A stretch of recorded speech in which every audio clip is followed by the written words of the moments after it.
Et salut à tous, j'espère que vous allez bien. On est en ce jour de OMPG, ça y est, nous y sommes.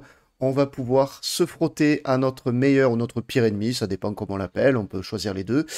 Ça y est, Thomas, comment ça va en ce fameux jour? Écoute, grosse pression là, grosse tension. Je ne pense qu'à ça depuis 3 jours. On y est là. Ça y est. On y est, ça y est, Ce le soir, titre ce se joue soir, du coup. ce soir le titre, ce soir le titre se joue. Voilà, Aïe aïe aïe. tout Bon, si vous simplement. regardez cette vidéo ce matin, normalement je serai à ce moment-là en train d'agoniser dans le Marseille-Cassis. Eh oui. Voilà, pour Voilà, l'info. Mais nous sommes dimanche matin. Nous sommes dimanche matin, tout Voilà, va nous sommes bien. déjà matin, tout à fait. Exactement. Allez, petit avant-match, tranquille les amis, comme à notre habitude, petit générique, et on démarre ça.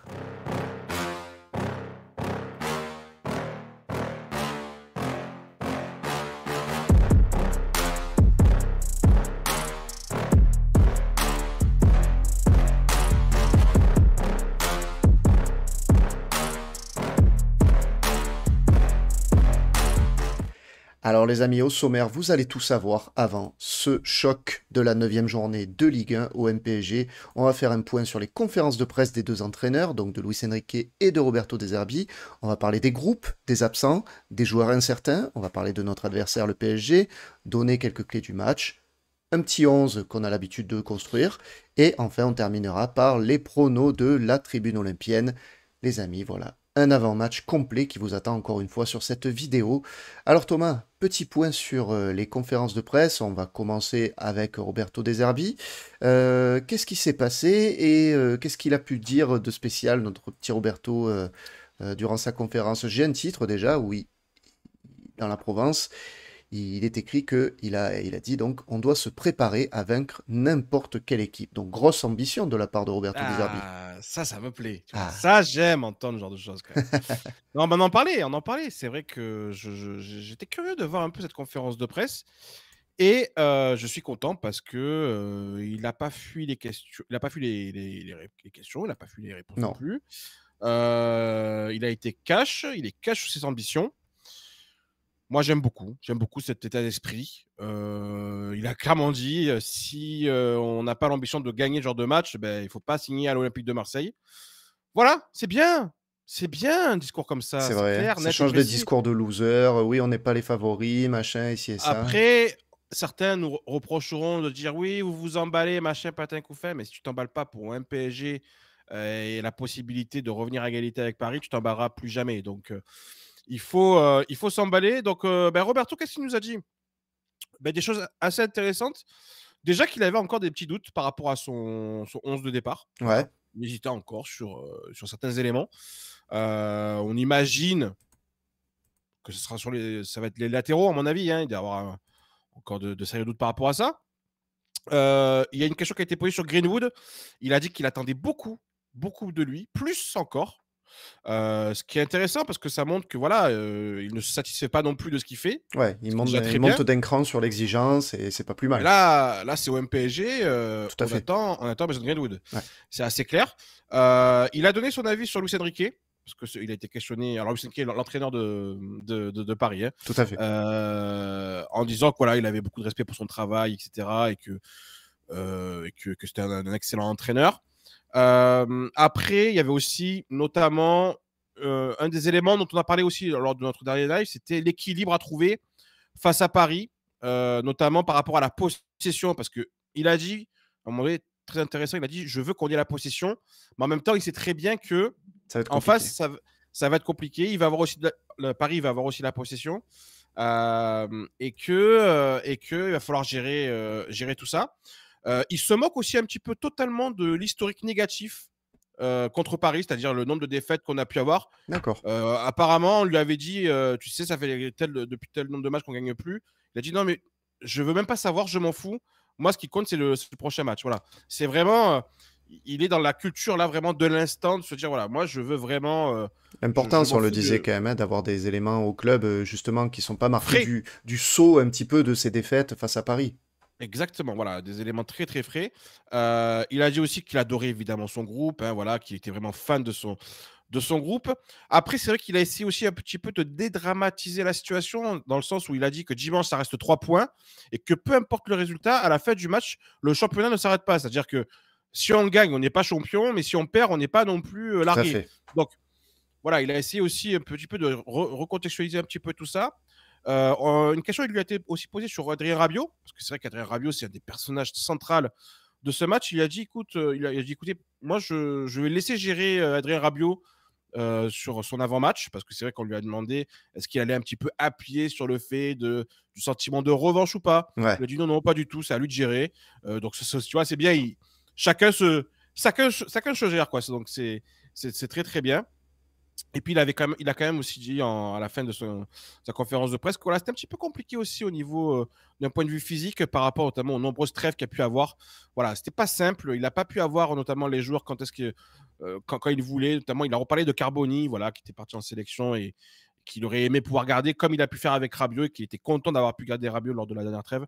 Voilà, donc plein de petits éléments comme ça assez intéressants.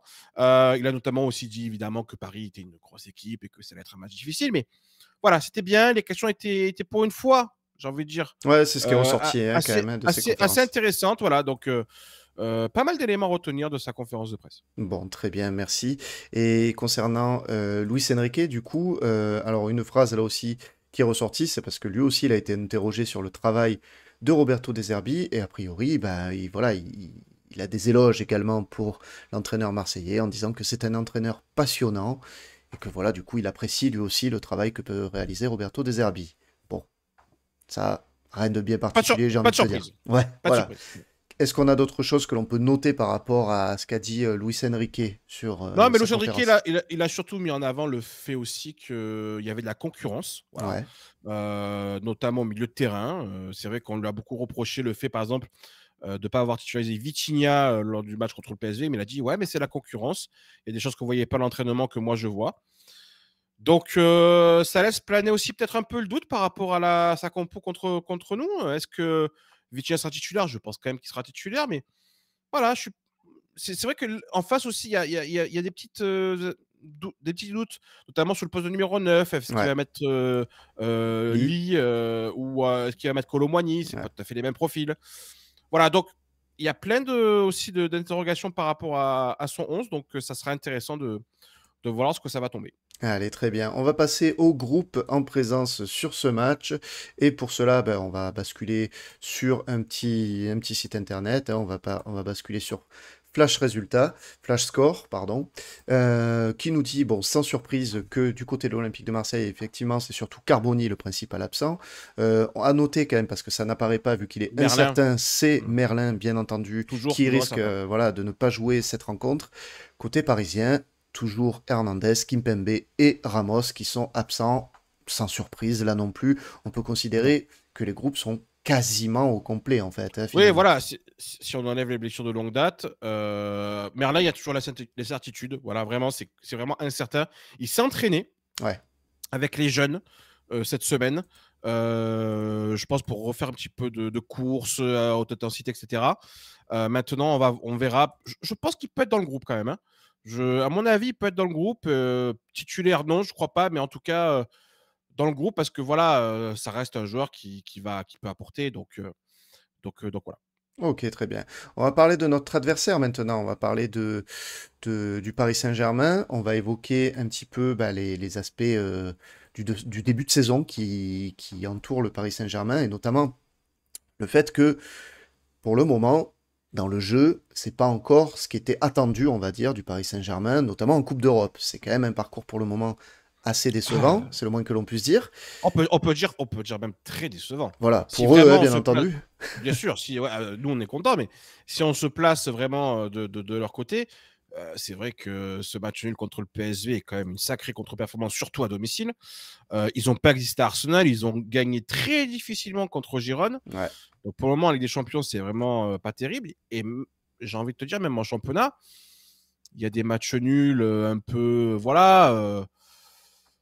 un peu bizarre. C'est-à-dire qu'ils ont fait match nul, je crois, contre à Reims, ils ont fait match nul contre Nice. Tout à fait. Bon, ils sont allés gagner à Lille, mais ce que je disais, c'est qu'ils ont toujours pris un but où, enfin, je crois qu'ils ont que 2 clean sheets depuis le début de la saison.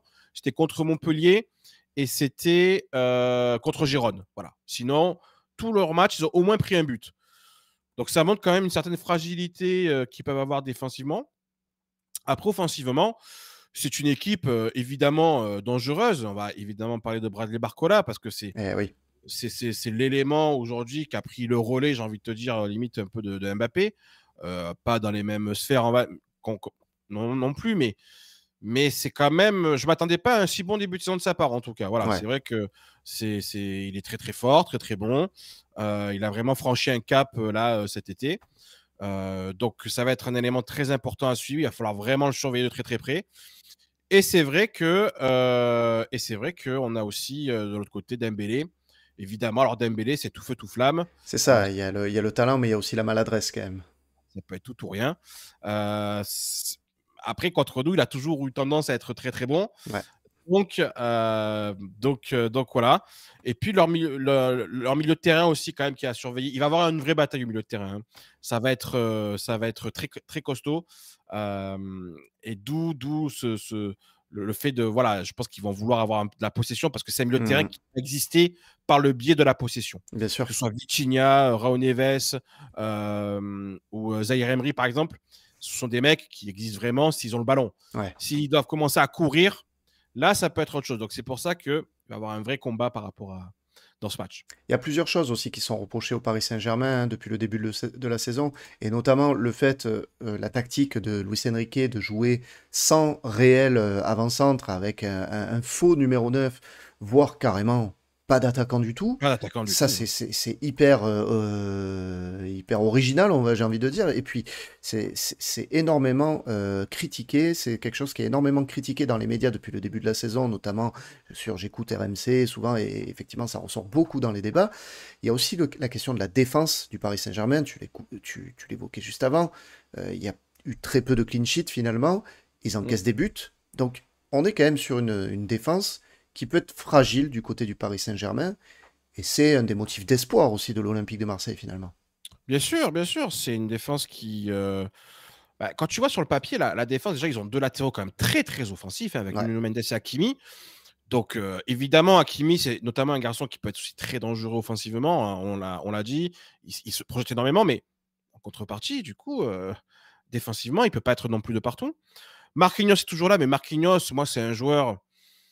Je sais jamais trop maintenant avec lui ce qu'on peut attendre de lui. Après, en termes de recrues, ils ont pas de show, mais bon, c'est un garçon qui a fait du bon et du moins bon. Beraldo, qui est très, très, très, je trouve, limité. Le fait, par exemple, qu'il n'y ait pas Hernandez, c'est quand même une bonne nouvelle, hein, parce qu'Hernandez, je trouve, c'est quand même un peu un niveau au-dessus. Donnarumma, qui aussi fait un peu des boulettes par-ci, par-là. Alors contre nous, c'est vrai qu'il a toujours été bon aussi, mais dans les gros matchs, Donnarumma, attention. Voilà, attention. Contre Arsenal, il s'est bien planté, par exemple. Donc voilà. Non, mais c'est une équipe, de toute façon, effectivement, voilà, qui prend des buts. Offensivement, c'est vrai que c'est très espagnol hein, ce qu'il propose, évidemment, avec Luis Enrique de toute manière. Voilà. Le faux neuf, Guardiola l'a fait pendant des années. Avant d'avoir Haaland à City, il n'avait pas de numéro 9 à la limite, hein, ou en tout cas, il faisait beaucoup de tactique sans. Donc voilà, Luis Enrique, je pense, c'est quand même beaucoup inspiré de ça. Voilà, après, c'est vrai qu'ils ont quand même beaucoup d'occasions. Moi, de ce que j'ai pu voir un peu les retours aussi, notamment des supporters parisiens, il y a beaucoup d'occasions, on arrive à s'en créer. Après, c'est la finition qui pose vraiment un gros problème. Mais c'est vrai que des fois, tu vois, par exemple, ils mettent en numéro 9, des fois Asensio. Ouais. Asensio, qui n'est pas du tout un numéro 9, tu vois, c'est plus un ailier.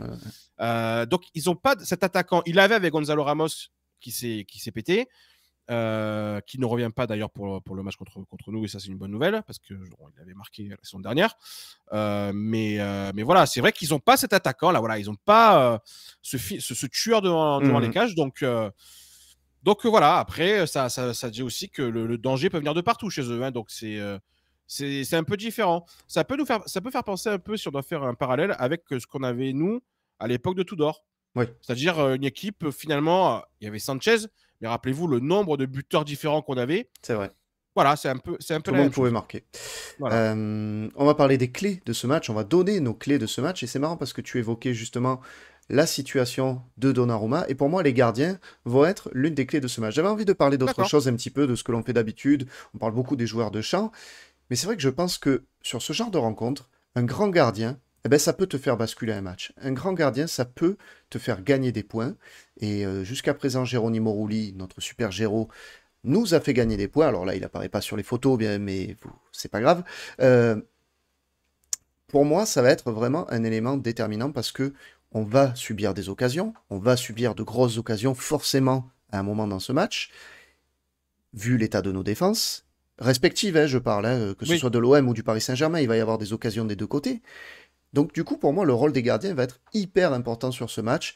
Le gardien qui s'en sortira le mieux et qui fera le moins de boulettes, eh ben, va pouvoir sûrement permettre à son équipe, je pense, de remporter cette Mm. rencontre. Donc voilà, j'avais envie de souligner l'importance du rôle du gardien sur les matchs clés comme ça, les matchs un petit peu au sommet, les matchs où il y a beaucoup de tension. Une défense aussi, elle doit pouvoir se reposer mentalement et du coup, durant le match, sur un gardien qui les rassure. Et ça va passer par là. Donc j'espère que Geronimo Rulli va nous sortir à nouveau un grand match Mais t'es face à plutôt Paris. confiant. T'es plutôt Oui, confiant je par suis rapport plutôt à Rolly. confiant parce que franchement, Ouais. depuis le début de la saison, bah, clairement, il nous a fait gagner des points. Donc, pourvu que ça dure. Ouais, tout à fait. Moi, je suis aussi, je suis plutôt confiant. Après, évidemment, il a fait déjà une petite boulette hein, contre Toulouse, par exemple. Et Donc, il l'a fait. il peut déconnecter un peu les fils de temps en temps. Mais écoute, je pense qu'il a la mentalité pour ce genre de match. De toute façon. Voilà. Mm. Donc voilà. Moi, au niveau des clés, alors c'est vrai que j'étais parti c'est vrai, dans l'idée de défensivement, c'est vrai que nous, il va falloir qu'on réponde aux attaques adverses et notamment à la rapidité quand même des attaquants. Barcola, Dembélé, ça va à 1000 à l'heure. Même si Lee, par exemple, c'est très très rapide. Ouais. Donc, comme l'a dit Desarbi, il va falloir vraiment trouver le juste équilibre entre possession, donc jouer haut, avoir de la possession, et quand même gérer la profondeur. Euh, et ça va être le boulot aussi de Balerdi. Après, si j'avais d'autres clés à donner, je citerai quand même deux joueurs pour moi qui vont être très importants chez nous. Enfin, en tout cas, je pense que si on veut gagner ce match, il faut qu'on ait un très très bon Mason Greenwood et un très très bon Adrien Rabiot. Voilà, pour moi, c'est indispensable. Mais Greenwood, parce que de toute manière, en fait, sans lui, on voit bien qu'on a du mal offensivement. Ça, c'est clair et net. Ouais. Donc, moi, il faut vraiment qu'il nous sorte son meilleur match. Je pense qu'il est, lui, préparé mentalement pour ce type de match. Et puis Rabiot, parce qu'il y a toute une histoire évidemment autour de lui. On l'attend sur ce match. L'ancien Parisien, je pense que lui, il a une envie particulière aussi, un petit peu de répondre à certains détracteurs, parisiens notamment. Donc voilà, on n'a pas encore vu le vrai Adrien Rabiot. On a vu des bouts de Adrien Rabiot. Là, il va me falloir un bon Adrien Rabiot, au moins sur une bonne heure, tu vois, Ouais, un Adrien ouais, ouais. Rabiot vraiment solide, vraiment costaud, qui se projette, qui apporte le danger parce qu'il sait le faire. Et s'il est capable de basculer dans le monde international, Ça ça peut peut faire faire très mal, basculer le match. Ça ouais. peut Ouais, faire basculer le match. c'est clair. Alors, est-ce que du coup, le 11 que tu nous as préparé va dans ce sens et va dans le sens justement contrer la vitesse des Parisiens? Je vais l'afficher tout de suite à l'écran. On le voit ici. Alors, qui tu nous as mis en défense déjà? Tu pars sur une charnière Balerdi-Brassier finalement. Alors oui, déjà, 4-3-3. Ouais, Je l'ai à vraiment noter, positionné oui.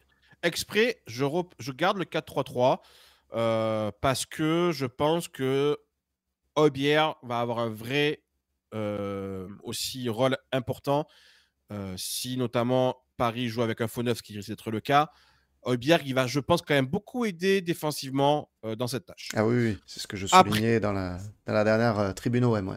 c'est ça. Après, c'est vrai que j'ai essayé de voir ce que je pouvais faire. Alors, au niveau des latéraux, je suis parti sur le duo Lirola-Murillo, avec un Murillo côté gauche. Pourquoi? Parce que je trouve que Garcia, c'est trop faible défensivement. Mhm. Ça ne peut pas le faire. Merlin, je pense qu'il n'est pas prêt. J'ai pas envie de voir un Brassier aller sur un côté. Ouais, Je ne pense pas que ce soit une bonne idée non plus. Ni un Cornelius.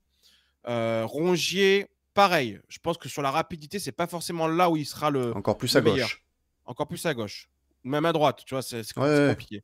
Alors, vous allez me dire, Lirola, c'est pas non plus le mec le plus rapide. Je suis d'accord. Mais Lirola, je pense que défensivement, et surtout sur la forme du moment, c'est ce que j'ai aussi voulu un petit peu mettre en avant, c'est que sur la forme du moment, je pense que Lirola, ben, c'est mieux que ce qu'on a pu voir de Garcia, c'est mieux que ce qu'on a pu voir de Brassier, voilà, sur un côté. Et puis Murillo, parce que ben, Murillo, je le mets côté gauche parce qu'il faut gérer Dembélé quand même si c'est compliqué. Ouais. Voilà. Après, ça peut s'inverser aussi, hein. Si je veux, par exemple, mettre l'accent sur mieux défendre sur Barcola, je peux mettre Murillo à droite Mhm. et Lirola côté gauche. Voilà, D'accord. les deux peuvent se faire. Après, j'ai mis Brassier dans l'axe parce que eh ben, sur les profils, pour moi, c'est le plus rapide Oui, par Kondogbia, rapport c'est à, sûr que. par Et même rapport à un Cornelius. Kondogbia et même par rapport à un Cornelius. Cornelius, encore, j'ai hésité, j'ai eu un petit doute, voilà, j'ai réfléchi. Mais je me suis dit, bon, Brassier, allez, c'est ton match. Les duels aériens, voilà, même si en face, c'est pas très, très grand. Mais si par exemple, il y a Colomwani, Ouais. là, un Brassier peut être très, très intéressant. Donc, voilà, c'est aussi à voir par rapport aux 11 adverses. Après, pour le reste, 4-3-3, le milieu de terrain, je ne l'ai pas bougé. Mhm. Pas de Et surprise. puis, et puis j'ai remis Luis Enrique. Ouais. Peut-être que certains vont me dire non, non, non, Raw mérite. Franchement, pour moi, c'est du 50-50. Là, sur ce match, j'ai envie d'avoir de la dynamite sur le banc, c'est-à-dire du C'est ce Neil que j'allais te Maupay, dire. Lui, c'est ça, c'est en ce sens qu'il peut vraiment t'aider. voilà, du Jonathan Rowe, du Neil Maupay, des mecs comme ça, offensivement, qui peuvent rentrer à la 60e, 65e. Je pense que ça peut faire la différence. Je pense que ça peut faire mal. Donc, c'est pour ça que je suis parti sur ce 11. Eh ben, très bien, écoute, on part sur ce 11 à la tribune et on va terminer, comme à notre habitude, avec des petits pronostics. Alors, la dernière fois, on en a fait passer encore un, on n'avait pas fait passer le sérieux. On va voir un petit peu là, cette fois, ce que tu nous proposes. Déjà, on va commencer en disant tout simplement que eh ben, vous pouvez toujours bénéficier de cette offre exceptionnelle de Parion Sport de 15 euros offerts sans dépôt en vous inscrivant avec le petit lien d'affiliation qu'il y a dans la description de la vidéo. Ça permet de soutenir la tribune olympienne et en inscrivant le code Parion15 à l'inscription, vous avez 15 euros offerts pour parier. Attention, ce bonus prend fin, ça y est, à la fin du week-end. Donc Ouais, là, c'est c'est les le dernier match. derniers matchs pour en profiter. Donc les amis, si vous hésitez, ben, allez-y, c'est le moment. Et n'oubliez pas, les jeux d'argent, c'est du hasard. Attention, attention aux excès, soyez prudents dans vos mises et surtout, soyez responsables, n'envoyez pas le livret A de Mémé sur un doublé de Cornelius. Et, Ouais, on va éviter. et n'oubliez pas, c'est interdit aux mineurs, les jeux d'argent sont réservés bien évidemment aux personnes majeures. Ceci étant dit, maintenant, on peut afficher les pronos que tu nous as préparés. Thomas, le prono sérieux tout d'abord, donc tu mises à nouveau sur Greenwood. Oui, ben, dans la continuité de ce que j'expliquais tout à l'heure, pour moi, il faudra un grand Mason Greenwood. Mason Greenwood devra être décisif sur ce match. Donc, buteur ou passeur, Ou donc passeur passeur. décisif, buteur ou passeur décisif. 2,30. Je trouve que la cote est plutôt intéressante. Ah, pas mal. Elle s'explique aussi sur le fait que l'OM, enfin Paris est favori dans le match, hein. Ils ont une cote à 2. Nous, on est aux alentours de 4, il me semble. Donc les C'est cotes ça, buteurs on du est à côté de l'OM sont 3,90 quand même, hein. Elle est ouais, grosse, hein. 3,90 et le nul est à 4. Voilà. C'est pour ça que les cotes, notamment des Olympiens, sont un petit peu plus hautes que d'habitude. Et donc j'ai joué un peu sur ça. Je pense que Greenwood peut faire très très mal à la défense parisienne. Décisif en plus, tu vois, c'est même pas forcément buteur, c'est juste décisif. Buteur ou passeur, je trouve qu'à 2,30, ça se tente. Mhm. Vraiment. En buteur sec, il est à 3,40. La cote est belle aussi. Ouais, et d'ailleurs, je m'appuie sur ce Greenwood buteur sec et que j'associe à un résultat final, c'est-à-dire OM au nul. Alors, on va me dire, ouais, c'est le côté supporter qui parle, mais franchement, s'il y a bien une saison où en tout cas je ne vois pas perdre, c'est cette saison. Voilà, je me dis, franchement, cette saison, il y a moyen de ramener quelque chose de ce match. Je pars sur OM au nul et Greenwood buteur. Et la cote est à 4,10. Donc, c'est plutôt intéressant. C'est C'est plutôt plutôt intéressant. intéressant. Je cherche le buteur, mais c'est pas grave. Je voulais vous montrer le pari sur mesure. Mais c'est pas grave. 4-10, une belle cote en fun, qui a ses chances de passer, hein, on va pas se mentir, hein. Ouais, Elle je peut suis pas passer parti sur aussi. je suis pas parti sur la cote à 8, 9, 10 parce que bon, Il y avait elle celle est, elle- de Rabiot buteur. il y a la Rabiot buteur, mais que vous pouvez mettre la petite pièce évidemment. Ouais, ça c'est une évidence. Mais voilà, c'est vrai que je trouve que pour un prono fun, à partir de 4 c'est intéressant. Voilà. Ouais. Ouais, ouais. Ok, bah écoute, merci. Merci beaucoup pour ces pronostics. N'oubliez pas, je l'ai dit, hein, c'est toujours valable. Vous avez la possibilité de bénéficier de ces 15 euros offerts sans dépôt sur Parion Sport. N'hésitez pas, les amis. Après ce C'est maintenant match, là, hein, il c'est maintenant. sera trop tard. Voilà. Bon, bah écoute, on arrive à la fin de notre avant-match. On espère que ça vous aura plu, que vous êtes bien, bien chaud pour ce match ce soir face au Paris L'attention, Saint-Germain. Eh bien écoutez, on n'a plus qu'à se dire un bon dimanche à tous et allez l'OM tout simplement. Donnez-nous évidemment, le allez sourire. l'OM. Eh oui, évidemment. Allez, ciao l'équipe, ciao Thomas. Ciao tout le monde.